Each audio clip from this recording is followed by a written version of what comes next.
Minnesota is recognized. Mr. Paulsen.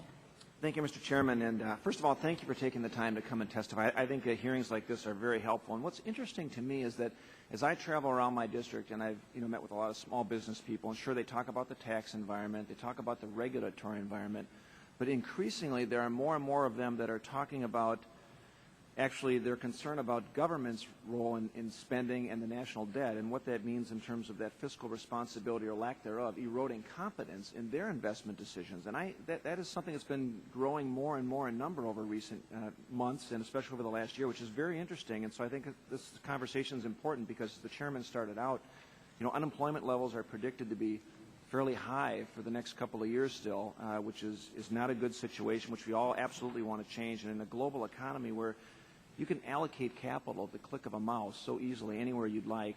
I would like to obviously have this committee continue, as the chairman wants to do, to make the United States destination number one, to create ideas, to generate economic growth, and make it an opportunity for, if you've got an idea in the garage or in the backyard, you can turn it into a company that's successful. So I'll start with Dr. Lazier. Do you believe that maintaining our current levels of spending will, I can summarize again because you've sort of laid this on the testimony, but do you believe maintaining our current levels of spending where they are now will help make the economy the number one destination for new ideas and innovation down the road where we've been and where we need to go? No, I don't, and I think again that's my major concern, and also the major concern of the other CEA chairs who signed that letter. And the reason that we have that concern is that we believe that if we allow the current situation to continue and to get out of hand, investors, not only American investors, but investors around the world, will lose confidence in the United States as a primary investment destination.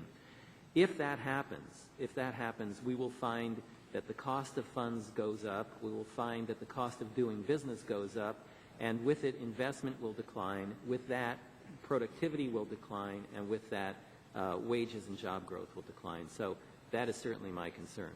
And Mr. Briggs, maybe you can just elaborate too, because you cited studies that suggest that cutting spending versus raising taxes in terms of rehabilitating the country's economy or their budget situation, because some countries have approached a balanced approach from raising taxes. But looking at that proposition through the innovation lens, which option, cutting spending or actually raising taxes as a part of the equation, might be more beneficial to those who have new ideas to create companies or create jobs?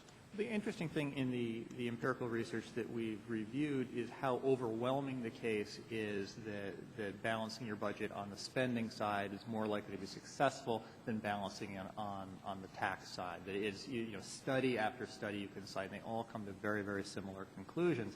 What is still a little bit of a mystery is why that takes place. One of the reasons, I think, is especially if you do it in a large way, is you're sending a message that this is a place where your future is stable and where you can make the kinds of investments and you can take the kinds of risks that help make an economy vibrant over the long term.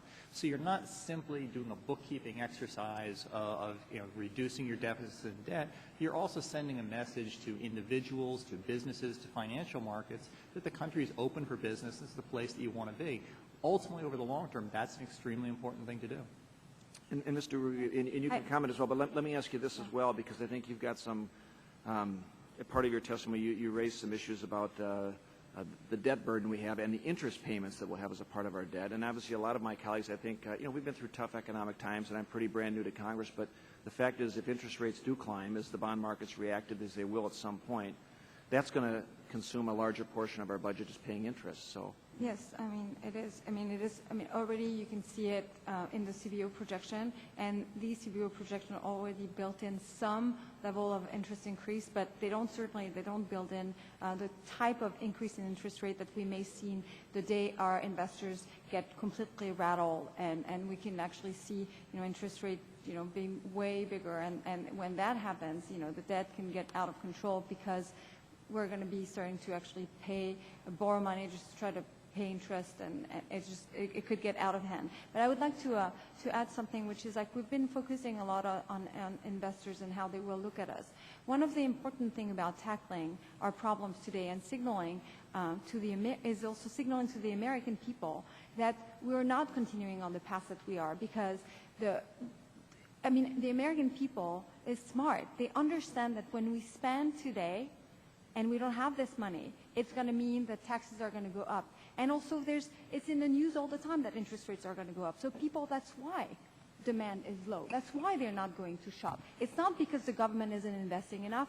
It's because they actually want to pay down their line of credits. They want to save money for when the really hard times hit again. And I think it is important to understand that the more government spends or actually or at least not change its path, the more it paralyzes investors and the American people, business owners, and Thank potential you. shoppers. Time has expired. Mr. Larson's recognized.